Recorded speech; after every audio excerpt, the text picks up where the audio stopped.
My name is Tzachi Durek, as I said, I'm a principal solutions architect for containers at AWS. That means that I'm working primarily on container use cases with customers around AWS container services and the container ecosystem. Alongside with me, I have Dima Bredo, who's a principal solutions architect for startups. That means that he mostly sees startup customers in different points in time in their modernization journey.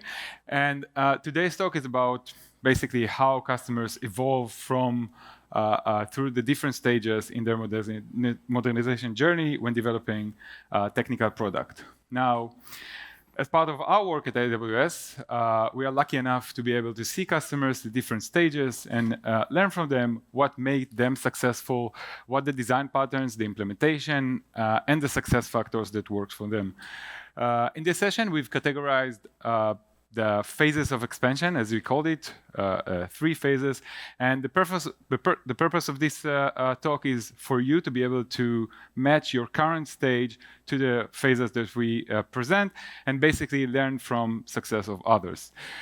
Keep in mind that throughout this talk, there will be insights and lessons learned, so it will not be a summarize just at the end. So we start with the first phase, which is the ideation one. This phase basically categorized in a validation of the technical product. We want to ensure and we want to understand whether we have a product market fit, and this characterized with a usage of pre-existing services, tooling, or solutions. The technical stack is usually fairly simple, and the purpose here is to leverage existing services, as you see on the left side. In terms of observation, we've seen customers going through this phase. Those are the 3 major ones. The first one, we call it skill misalignment, and we put the miss in brackets because usually choosing a technology is a social task, and it doesn't really take into account the skills and the skills of the people who build it.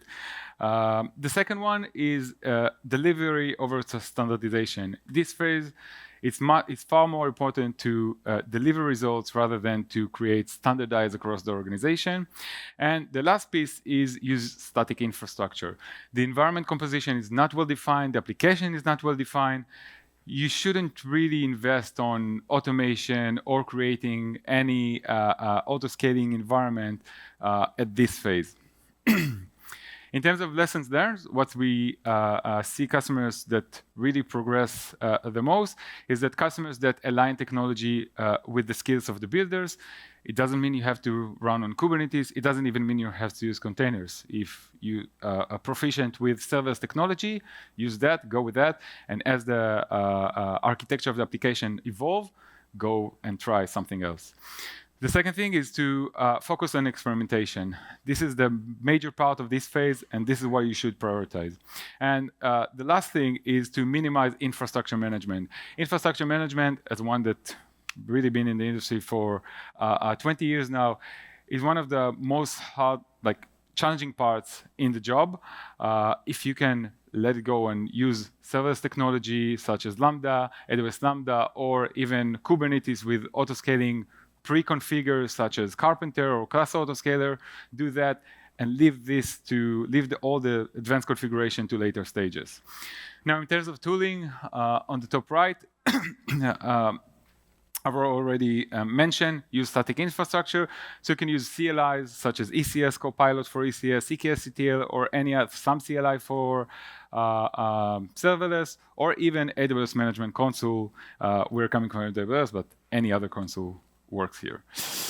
In terms of potential architecture for this phase, you might have different choices, as I already called out, for application services, for the website storing, for customers, for storing customer data, etc., etc. And you should choose the relevant service that match to your skills. In this talk, as I mentioned, we're going to focus on Kubernetes because it's really where the infrastructure management part becomes very complex. The next phase is the growth phase. This phase characterized with slightly more complex technical stack where we have different versions or separate versions of our application, whether it's to support A/B testing, feature experimentation, or even to support multi-tenancy and create the same deployment of our application for multiple customers. In terms of observation, what we've seen here is that, as I said, version fragmentation is the first one. Customers starting to deploy their application over and over again, whether it's because you created it as a single tenant application from the start and you need to deploy it for multiple customers, or you're onboarding multiple applications and you need to create different environments for multiple teams. The second one is that organization in this phase doesn't really go over standardization yet. They prefer team independence in the sense that teams need to be able to deliver features and not really care about focus on organization-wide standardization. Now, the other two observations, the last two, are from two ends of the spectrum. The first one is over-engineering, and we see this a lot, where customers try to find, quote-unquote, the best or the optimal solution for their needs, for the specific use case. But the thing is, it might not be, you might not be in a phase where you have the best solution. Choose something you're proficient in, choose something you know that works for the current use case, for the current application, and go on with that. And then later, you can evolve to different, to use different services, different configuration. The other part is what we usually call in Amazon or AWS one-way door decisions. Now, those are decisions that are really hard to change once you set them up, and you really need to get them right from the start. As an example, networking architecture, this is where you really should focus on over-engineering that, because once you start deploying assets into your network, it's really hard. It becomes complex, and that it's not impossible, but it becomes complex to later on change the design of this network. In terms of lessons learned for this phase, is that this is the phase to introduce automation. Customers, users that didn't need to introduce automation in this phase, where they have handful of versions of the same application, when they got down the line and they see, and they had like 50, 60, 100 of tenants, it become really complex if they didn't have the infrastructure as code automation, the testing automation, or the CI/CD automation to be able to reproduce this application in an easy way. The second one is to prioritize what we call officially supported tooling for a use case. We work at AWS. I work a lot with customers on EKS, and usually the question comes to mind, which CNI, which networking plugin I should use? And the recommendation, which will be 10 out of 10, start with the default one, start with the supported one, unless you have a specific requirements that are not addressed by the default tooling that comes with the technology. And the third one is basically choose, it might sound simple, but choose simple technology. If you're not proficient at something, if you don't have the needs, I've been there, you can research, you can spend days and weeks to research what is the best, let's say, observability tooling for your cluster. If you have something which is pre-configured, coming from whatever provider you have from your for your Kubernetes cluster, use it as a starting point. Later on, you can evolve, you can replace it, you can change it to different observability tooling. Now, in terms of tooling, as I mentioned, automation on the right side, on the top, you can see the tooling in this phase split into two. Either infrastructure as code, such as AWS CDK, which is for AWS, HashiCorp Terraform, OpenTofu, whatever infrastructure as code out there, you can use that to reproduce your environment fairly easy. And the second option is to use what's been out there for the past, I would say, three to 4 years, is AWS controller for Kubernetes or Crossplane, which are infrastructure controllers that extend the Kubernetes APIs and allows you to provision resources outside of the cluster by standardizing the deployment around Kubernetes API. In terms of potential architecture for this phase, we have two different architecture that prioritize two different ends of the spectrum. The first one is where we prioritize team independence. As I mentioned earlier, as you can see here, what we're trying to emphasize is that each team is free to choose their own tooling, whether it's Helm on the bottom or whether it's CloudFormation on the top, and to use whatever cluster configuration, multi-tenant on the top, single tenant on the bottom, to support their application. Any try to find the optimal solution or the standard solution will basically hold up those two teams to deliver features, and that means that you're basically stalling the business and deliver less features for your customers. However, we do see customers that want to get it right. They know they would scale. They know they have multiple teams, and they don't want to get into those different provisioning mechanisms. And those customers are usually starting with the infrastructure team on the right side, and this infrastructure team, which we later, as Dima will discuss, will later evolve into platform team. This infrastructure team is responsible for provisioning resources for and applying organizational standards in terms of deployment, configuration, and tooling that are being used, as you see, consistently by the different application teams. Now, the third phase, which is the scaling phase, is where you already delivered your application, you have a single product, and you want to expand into different businesses to create different products, and it becomes very complex to operate your technical stack and at this phase, because you have multiple resources, you have different services that you need to provision, and of course different teams to support all those products. In terms of observation for this phase, this split into two. The first two are for basically the organization that standardize that prefer team independence over standardization. This results in the duplication provisioning processes because each team creates its own provisioning process. They're also reinventing the wheel because sometimes they do the same thing, but they don't share any knowledge with each other, which later on create what we call here islands of knowledge. And this is, again, because each team operates separate from the other team. The third one, as we can see here, is a centralized infrastructure team, and this is for teams that prioritize standardization. Now, this has become a real bottleneck for customers that needs to scale from handful of application to let's say tens of application. And the reason for that is because this infrastructure team, as you can see on the left side, needs to support all of those services to provision for the different applications. And the fourth one is related to all of them.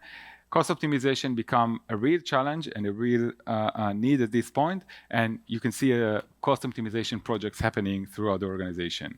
Now, in terms of recommendation here, or what we learn from customers, I'm going to keep it to the end because Dima will discuss this later after we'll develop the whole conversation of this phase.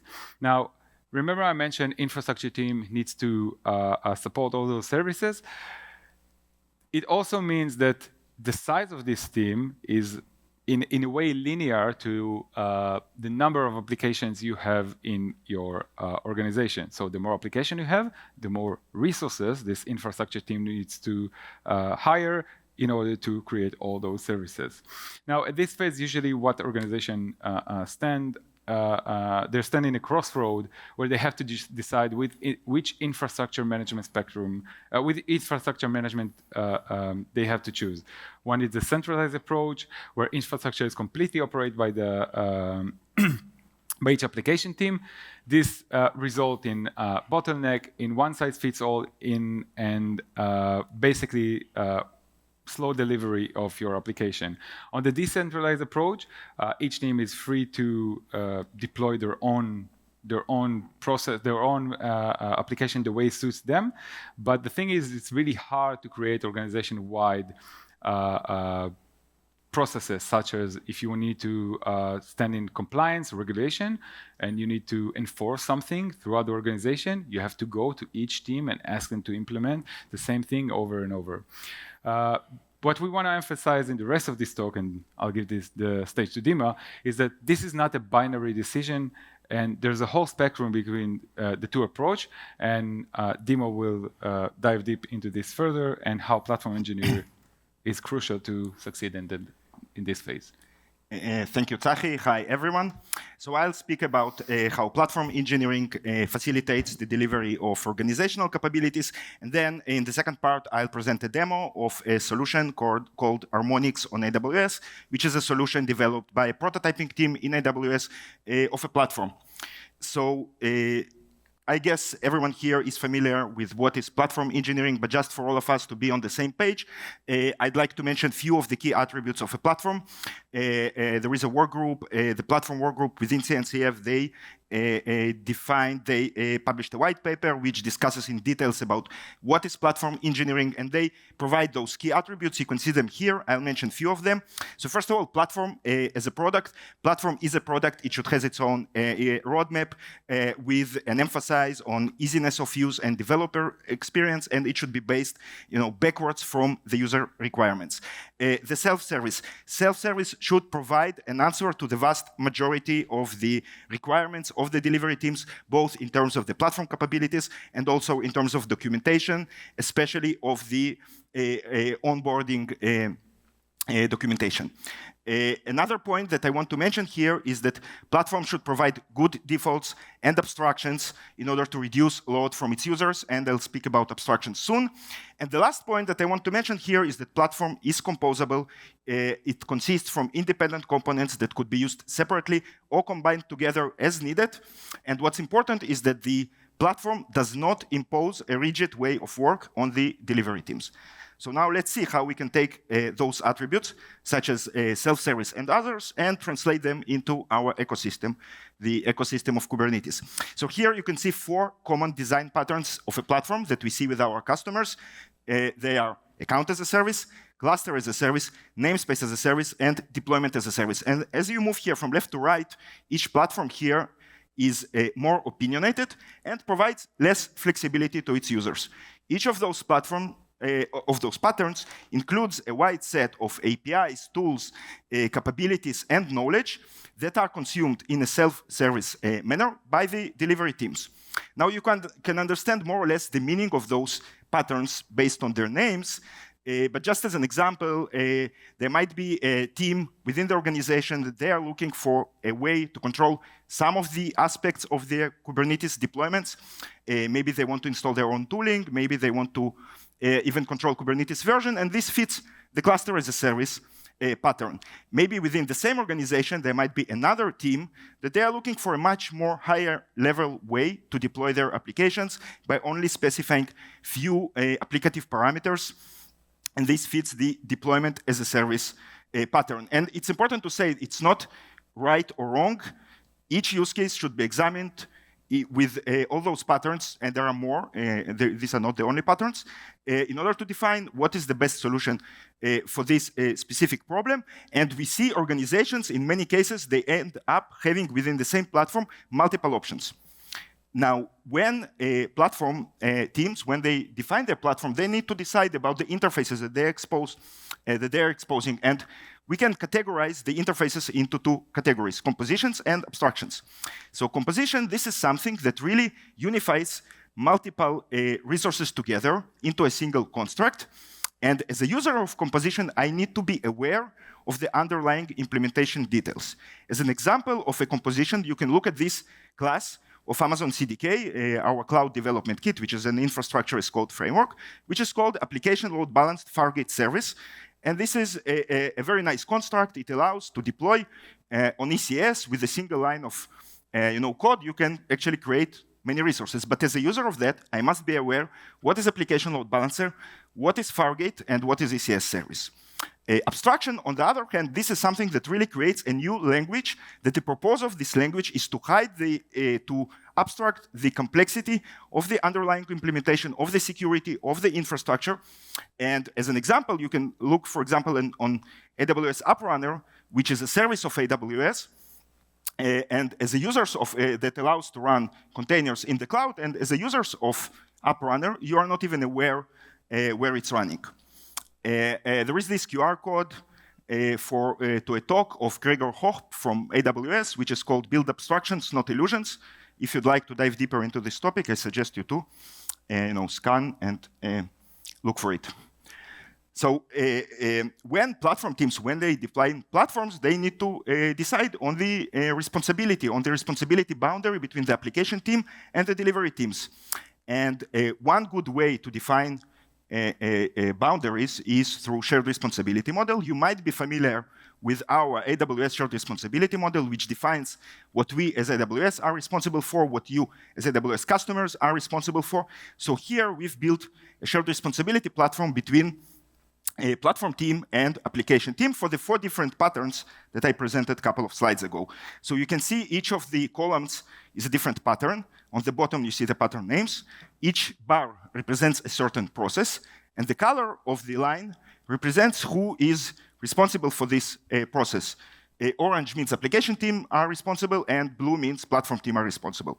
So if, for example, you look at the second column from the left, cluster as a service, so you can see the platform team, they're responsible for the cluster provisioning.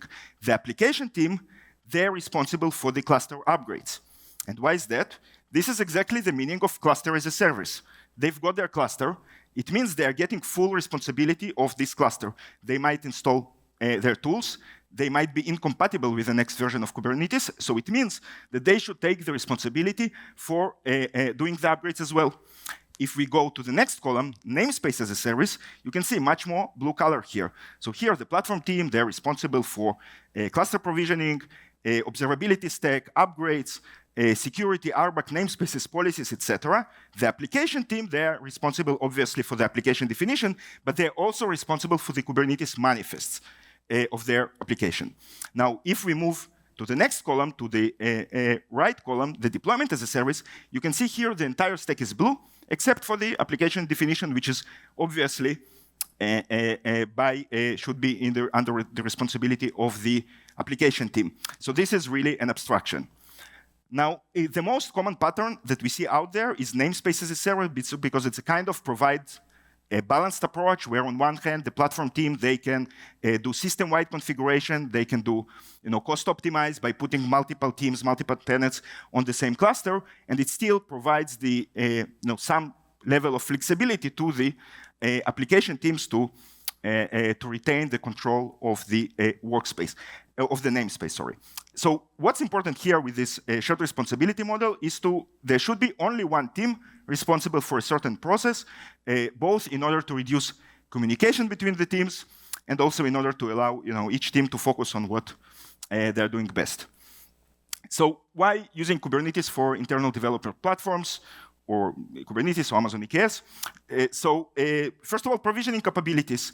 There are tools within Amazon EKS that allow, and within Kubernetes that allow to integrate to the cloud provider in general. So for example, Carpenter allows to manage the compute, manage the nodes, to auto-scale them. VPC CNI provides the integration into the networking infrastructure of AWS. We have various CSI drivers in order to integrate various managed file system services of AWS. And then on top of that, we have all the community, lots and lots of tools. So for example, if we now add to this GitOps like Argo CD, and maybe combine it also with Crossplane, which is an infrastructure controller, now we can really manage the entire set of services from within Kubernetes, things like S3 buckets and databases, etc. So now I want to do a demo of something that is called Harmonics on AWS. Actually, it was called OPA on AWS until this week, so you might hear me confusing between the names. So it's Orchestrate Platform and Application, so now they renamed to Harmonics. And so this is a platform developed by a prototyping team in AWS together with several customers from the financial industry and of an IDP, internal developer platform. So it's good for startups. It's also enterprise grade. There are highly regulated customers that are using this platform today. And the idea is that it helps developers to manage, provision, onboard their applications into the cloud without the need for deep AWS expertise or cloud expertise or even Kubernetes expertise. And it's also good for platform teams that are looking for a way to manage multi-tenant, multi-team, multi-environment setups in a consistent manner. So it's based on Backstage. So it comes with a self-service IDP. It is integrated with services such as Amazon ECS and Amazon EKS in order to actually manage the environment and deploy the applications into the environment. It's open source, it's customizable, and it comes with patterns and templates for development teams and for platform teams in order to really get started quickly. So let me move to the demo part.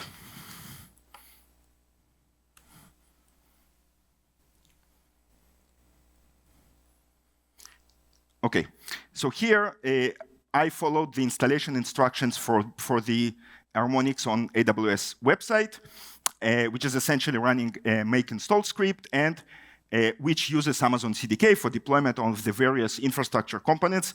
And there are various resources that were deployed. So I have this Backstage instance here. It's running on Amazon ECS in a highly available manner. It comes with an RDS database along with some other AWS services. It's integrated with identity providers. So the support of identity providers actually comes from the Backstage itself.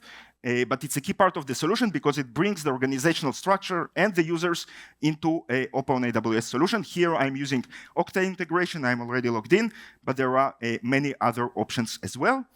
And it also comes with GitLab. So by default, Harmonics on AWS is using GitLab as a CI/CD system and as the source control of the solution. This is not the only option. The team behind Harmonics on AWS, they just released a version which supports GitHub, so you have more options there. And another key part of the solution is that it comes with this repository. It's called Backstage Reference Repository, which includes different things. So first of all, I will not have time really to show what's inside this repository, but first of all, there are templates. There are different templates. Those templates are for different types of environments, different types of applications that are coming with this solution. So each of them is actually, it's a Backstage template. It defines how the UI wizard of creating this component will look like, and I'll show it in a second. It also defines the scaffolding process, how actually this resource will be provisioned and created. Now, on top of that, there are also many other things that are coming here. So first of all, the infrastructure as code of each and every component. So this is being used, referenced by those templates. Most of them are implemented with CDK. There are Terraform's example as well. Another important part that comes also built in as part of the solution is the predefined CI/CD pipelines. So for each and every type of component, there is a predefined CI/CD pipeline, in this case GitLab, that actually this is what allows the developers to really get started quickly, because out of the box, they're getting a working CI/CD pipeline with an infrastructure as code. So now let me go back to the UI of OPA. So here there is a catalog of different entities that exist in Harmonics on AWS solution. So first of all, providers. So providers, these are the actual AWS resources where the applications are being deployed. So you can see that I have 3 of them. One of them is an ECS provider. 2 of them are EKS providers. So what's important here is that each such provider, it's a specific ECS cluster or specific Amazon EKS cluster. And now, then we have environments. So environments, they're kind of a logical abstraction on top of environment provider. So it has a logical name. And this name this is the only thing that the developer will need to know in order to deploy their applications on a specific environment. There are also resources. Actually, I don't have any, but these are like shared resources such as RDS databases or S3 buckets, for example. And then we have the applications. So applications, this is what is actually being used by the developers. So developers use Backstage in order to onboard their applications. So I have already several applications here. So let us create a new one. So I'm clicking here on Create AWS Component. And then, so I'm using here a user which is both a platform and and then developers, so I see like both the environments and also the applications, but the developers, they will only see the application. So this is, you can see them here under our other templates. So you can see there are many options. For example, there is a serverless generative AI RAG implementation. There is Kubernetes Node.js Express web application, and many other options, which you can see here. This is the Terraform example. This is the Node.js for ECS, etc., etc. And for example, there is also serverless REST API application. So this is a different stack with Lambdas and API gateways. So I am going to choose this one, Kubernetes Python starter application. And I need to provide a name. So let's call it my app, some description. Now I need to select an owner. So this is really an integration from the identity provider. So let me select the developers team. And then I'll click next. Now I need to select the environment. So this is this logical name of the environment that, as a developer, is the only thing that I need to know in order to be able to do this deployment. So let me select, for example, this banking test environment. I can specify a new or existing Kubernetes namespace. Let's call it my namespace. And here I can optionally create a role with administrative permissions to this namespace. And here I am providing a repository. So this is a name of a new repository that will be created as a result of this for this component. Okay, so let me, if I will click on create, I will not do it because I have already one that I will show you in a second, but if I would click on create, what would happen is that there will be a new repository created for this application. It will be populated with the various things from this reference repository with the infrastructure as code, and with a predefined CI/CD pipeline. And this component will be registered in the Backstage catalog. So now let me show you an existing application. So I'll open it here. For example, this payment gateway application. And let's see what I can see here. So first of all, we can see some general information about the application. There are links section here. For example, I can link, this is the application itself. There is some cluster-related information. I can even stop and start my pods from here directly. And there are other information related to AWS infrastructure. So for example, the ECR repository, which was also created for this application, load balancing, etc., etc.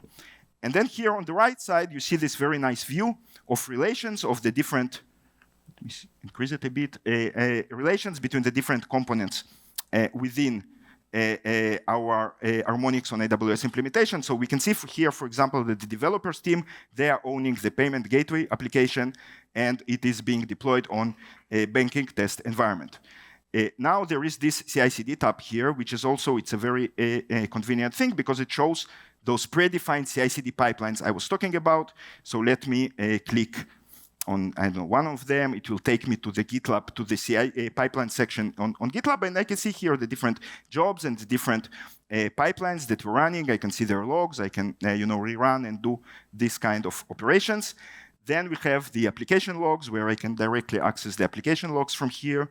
And there is also this management tab with some management operations, such as, for example, deleting the component. And then we have this audit table, which audits every change that was done around this application. So now I want to show actually the repository that was created when I clicked on create. So let me just choose another repository here. Where was this? This one, the payment gateway. So there are multiple things here. I will not have time to show all of them. For example, this is the infrastructure as code that created this application. So here, it's a CDK project. So you can see here that it is a CDK. It is importing from AWS CDK lib. And then you can see the different resources that are being created as part of this infrastructure as code. For example, I can look for the ECR repository, and you will see that there is a new ECR repository that is being created as part of this infrastructure as code, as well as other things such as KMS keys, some roles, resource groups, etc.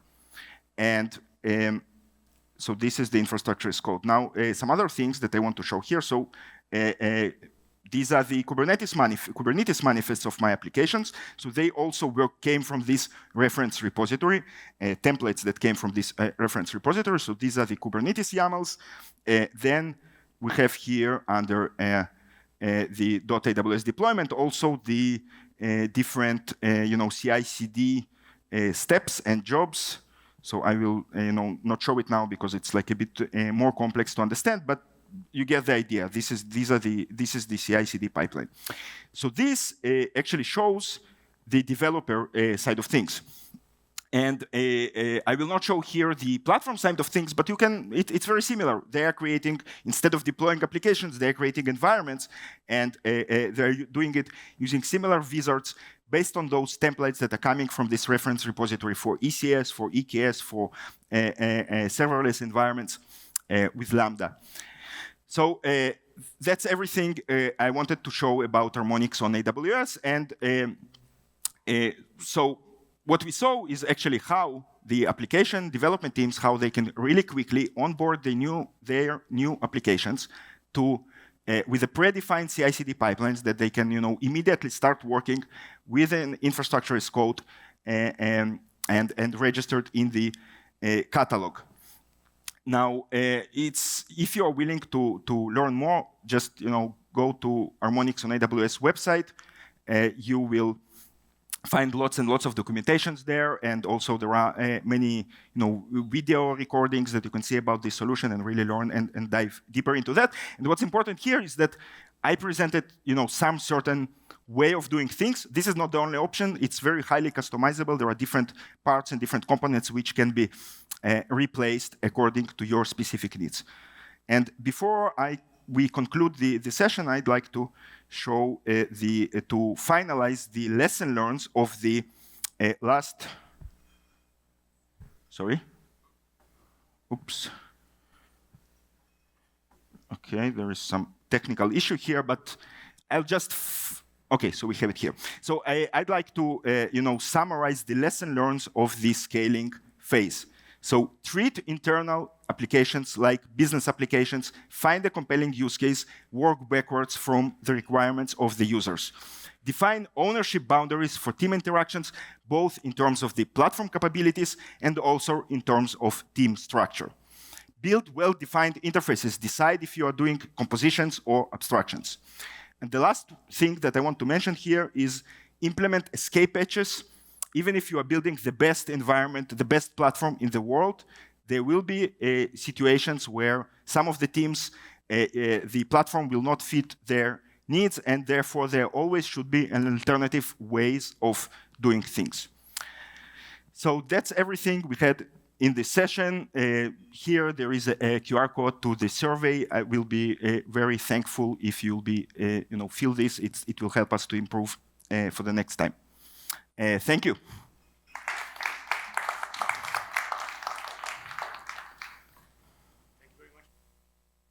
Thank you very much for the demo. It was very nice. And until the questions are coming in on Slido, I have one myself. So I very much like the maturity model of the startup companies. And first it was delivery, and then it was independence that was more important than standardization. And then suddenly standardization is the thing.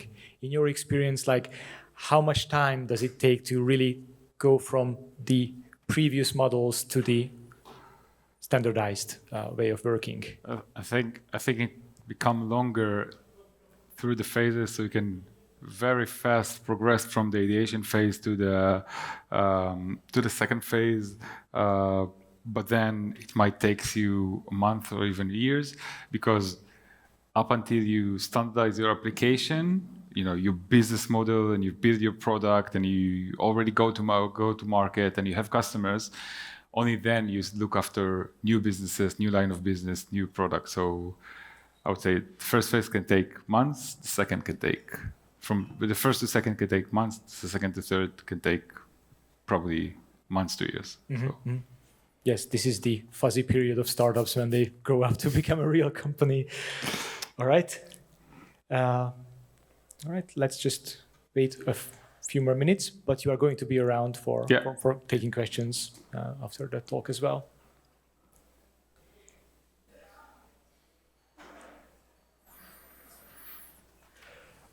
right. Submit now or never. The conference is getting to its end. All right, everyone. Thank you very much, Dima and Sahi, for the great presentation, and hope you enjoyed Thank you all. Thanks for coming. time here. Thank you. Please give them a hand.